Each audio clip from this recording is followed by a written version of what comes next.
jump to next topic of conversation here. Jaden Daniels, Justin Fields, those are the big names surrounding the Pittsburgh Steelers this weekend. Emory Hunt of CBS Sports named both of them as potential landing spots or as Pittsburgh Steelers' potential next quarterback, along with a few other names, but those were his top guesses. Those were his, if I had to make a prediction of who the Pittsburgh Steelers are going to take or make a move for this offseason to land a quarterback, it's going to be Daniels or it's going to be Fields. Let's start with the Heisman Trophy winner. Jaden Daniels goes into the weekend. First off, were you surprised that Daniels won the Heisman? Because your boy Michael Penix was right there, and I thought he was going to pull it off. I thought it was his. I had hoped it was his, but I mean, you look at Daniel's stats. Like I think he threw for 4,000 yards and rushed for another 1,000. He had 50 something touchdowns to 4 interceptions. I think the stats are pretty undeniable, and even though I love my dude Michael Penix, I think they got I think they got it right. I think they chose the right guy. Yeah, and now he could be headed to the Pittsburgh Steelers. Kirk Herbstreit, excuse me, I'm having a tough time with words. Kirk Herbstreit said, I don't know, a couple weeks back that Daniels is going to be the steal of the first round.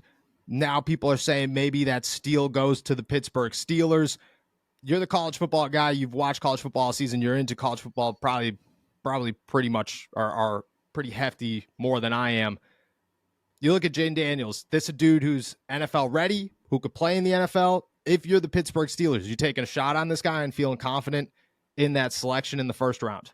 Yeah, I think he can absolutely play in the NFL. I think he's got the arm. He's got the athleticism. He's probably got to put a few more pounds on if he's going to run the way that he did in college. And if you watched an LSU game, some of the hits that he took were unbelievable. That guy had no regard for his own safety at all.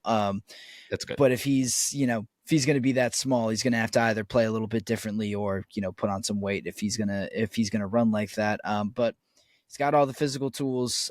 He's done it, at the highest level of college ball and done it at, with incredible production as well. As far as his fit with the Steelers, I mean, I think as far as pure talent and athleticism and everything like that, he's probably an upgrade over what Kenny was as a prospect.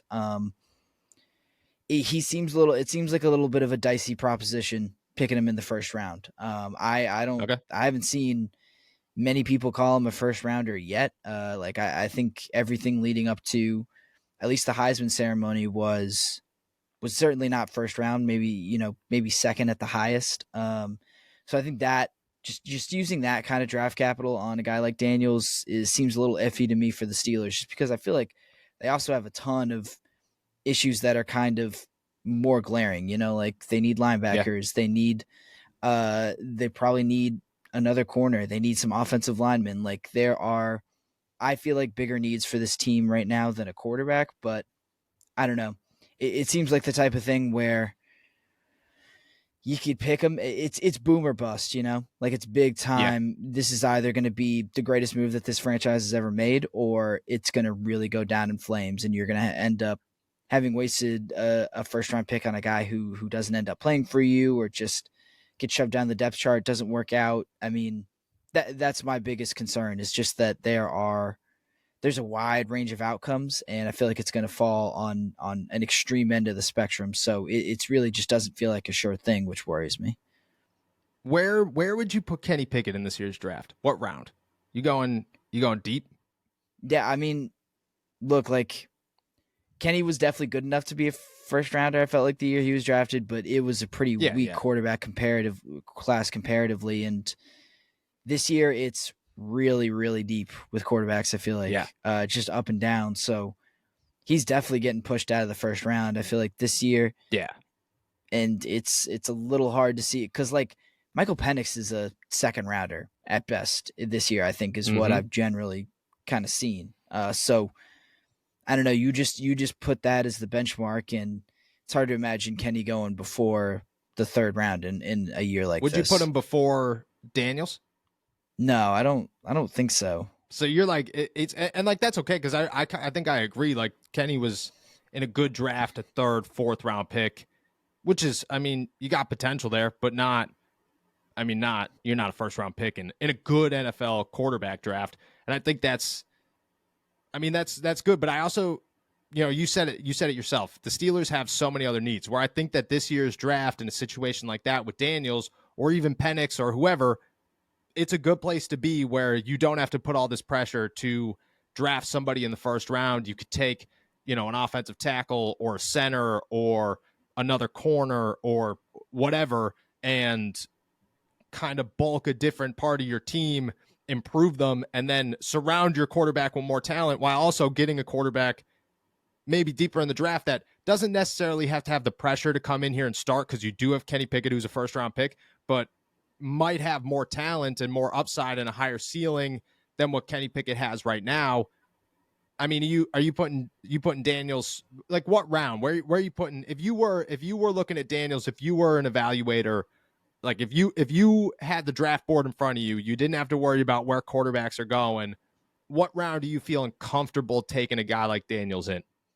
The second, like when I say he's not a first rounder, like I feel like he's not far off of there. The third would be definitely a steal. I don't like, there are just a lot of quarterbacks I feel like that are a little bit more pro ready than Daniels. Like, he's got some nice tools, but I feel like as someone who hasn't, broken down his LSU tape extensively, like I still think he's got, ways to go as a decision maker. And like I said, he's got to put on some weight too. So yeah, this second round like feels about right. I mean, like if he's there at, I forget which pick the Steelers would have right now, like the 22nd, 23rd, something like that. Yeah, but in the second round, like, because if he's there at that second pick in the second round, like, I'd be very tempted to pull the trigger. Like, it's make a move, right? Because you already kind of cement one of your biggest needs in the first round. You can take care of that business, whatever it is, whatever it ends up being that you want, probably an offensive lineman. But then you can kind of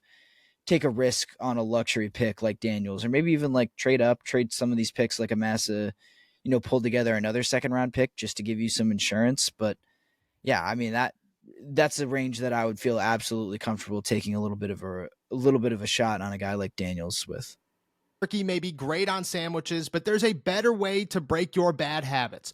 We're not talking about some weird mind voodoo from your crazy neighbor, like shouting up to the stars and yelling, "Help!" We're talking about our sponsor, Fume, and they look at the problem in a different way. Not everything in a bad habit is wrong. So instead of drastic, uncomfortable change, why not just remove the bad from your habit? Fume is an innovative, award-winning flavored air device that does just that. Instead of electronics, Fume is completely natural. Instead of vapor, Fume uses flavored air. And instead of harmful chemicals, Fume uses all-natural, delicious flavors. You get it. Instead of bad, Fume is good. That's a habit you're free to enjoy and makes replacing your bad habit easy. It fills the void in a natural, guilt-free way. Your Fume comes with an adjustable airflow dial and is designed with movable parts and magnets for fidgeting, giving your fingers a lot to do, which is helpful for de-stressing while breaking your habit. I got this thing, and the first thing I noticed was how sharp it looks. This is probably the sharpest looking device I own. And then immediately I start fidgeting with it and realize how awesome that aspect of it is. And then when it comes to the taste, I mean, you can't beat the cool, crisp mint flavor. It's easily my favorite, and I haven't put this thing down since I discovered it. Stopping is something we all put off because it's hard, but switching to Fume is easy, enjoyable, and even fun. Fume has served over 150,000 customers and has thousands of success stories, and there's no reason that can't be you. Join Fume in accelerating humanity's breakup with destructive habits by picking up the Journey Pack today. Head to tryfume.com/allsteelerstalk or scan the QR code and use code allsteelerstalk to get 10% off when you get the Journey Pack today. The Fume Solano launched last November, and you can upgrade your Journey Pack to the Solano to enjoy the premium walnut barrel and onyx black coated mouthpiece that has a smoother finish and still get 10% off. That's tryfum.com and use our code AllSteelersTalk to save an additional 10% off your order today. So the other option there is Justin Fields, who has had, definitely a very up and down career in the NFL, has struggled, has never found much success actually winning games. But I think the thing with him is he's just loaded with talent. There's so much talent in who Justin Fields is. He just hasn't been able to put it together. And every group chat I'm in when it comes to just like buddies and other writers and whoever, is just the general consensus is, well, the Chicago Bears are pretty bad. And maybe that's the reason that Justin Fields has also found himself being bad in moments. If he's on the trading block, which very much well could be the case. Like, maybe I'm wrong here, but if I'm the Chicago Bears, even if Justin Fields is the dude, he's got 1 year left on his rookie deal. You have an opportunity to draft a guy like Caleb Williams or a guy like Drake May or whoever with that first pick in the draft. Plus, you have another pick in the first round to use on like a real first round draft pick. If that's the case, I don't think I'm holding on to the guy that only has 1 year left on his rookie deal. I think I'm looking at the situation and saying I could do a lot more with a less expensive quarterback over the next 5 years than having to worry about re-sign Justin Fields. If he's on the trading block, if this is where he is for the Pittsburgh Steelers, are you making a move? Are you comfortable if you're the Pittsburgh Steelers making a move? What's the price range you're going for here? Because I have a number in mind. I have a pick in mind that I'm giving up if I'm the Pittsburgh Steelers that I think is pretty realistic. I want to see if you match that pick. Yeah, I'm a big Justin Fields guy. And I think I want to say same. Yeah, and I think you kind of hit it spot on. Like, in a much better system, I feel like we have a much different opinion of Justin Fields. With it being said, the Pittsburgh Steelers right now are not a much better situation. Much more talent, equally as bad coaching. Yeah, sure. But I still think, like, overall, organizationally, yes, they're not cursed. I will say that. Well, yeah, but I think the better talent thing is pretty significant. Yes.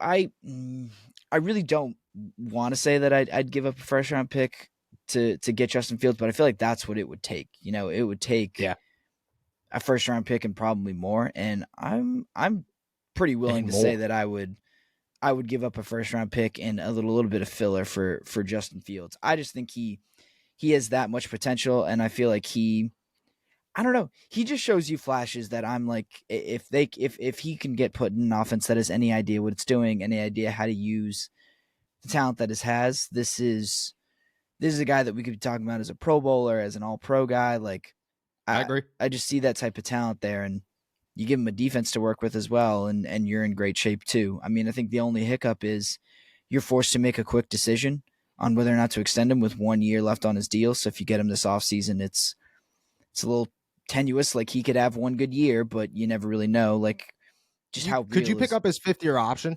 this year?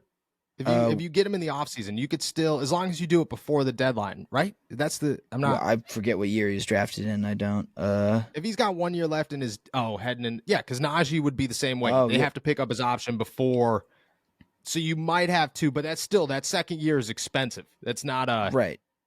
And that would the only thing I would get hung up on is just having to make a real quick decision about your future. I guess if it's a 1 year deal, you don't have to, or if it's a 1 year extension, you don't really have to attach yourself to this guy forever, but it's still just money that you wouldn't want to pay for a guy who, you bring him in this offseason, he has a great 2024. And then, even then, do you trust that as kind of, okay, well, we can rock with this guy for years to come? I don't know. That seems a little bit of a dubious proposition, just not totally guaranteed. Yeah, I agree. I think you look at him as a risk, obviously. Like, nothing's guaranteed here. And the turnaround time does worry me. That's why my number was lower. It was actually, and maybe I'm not realistic enough with this one, but I think that the Pittsburgh Steelers could give up a second, or would be willing to give up a second and more, like some fillers, maybe a future second, or maybe a player. Maybe you're sending Najee Harris. Maybe you're sending Deontay Johnson. Who knows? I don't know if the Chicago Bears are necessarily all on board to be like, let's take another wide receiver from the Pittsburgh Steelers. But I think a second round pick is like where I think it depends on who's calling, which is obviously significant, but I don't know how many teams are going to be in the running for Justin Fields. Like maybe there's a couple, but I think overall, like it's going to be a team that is in contention for the playoffs, who doesn't have a young quarterback who's already succeeding. And I think a lot of those teams are kind of already filled. Like maybe the Seattle Seahawks are a team to watch because Geno Smith is a question mark, but they already paid Geno Smith. So you're going to pay two quarterbacks. Like that's also, you have no idea what's going on there. There aren't really like a ton of other teams that you're sitting around. Maybe the Detroit Lions are a team to watch, but Chicago's not trading within the division. That's never going to happen. I think that it's limited. Like the teams that are actually in the running for this guy who could make a move, which could help the Pittsburgh Steelers.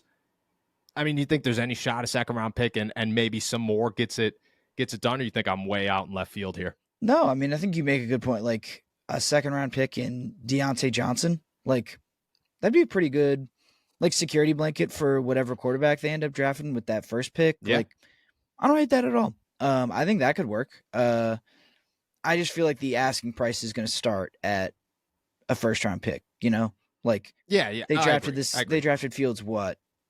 For I think it was like top 15, 18th or something. I know it was top 15. 14th maybe. Yeah.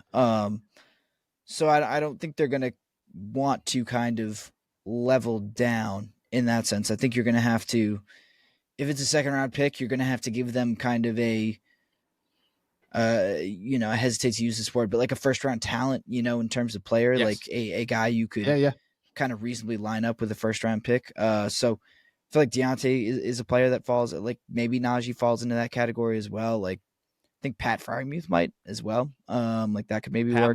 Pat might. So like I think the Steelers would have options, and like losing those guys, like any one of those guys would be, significant. It's not ideal, but I feel like those are losses that you could maybe live with if you feel like you're getting a quarterback that you can really believe in.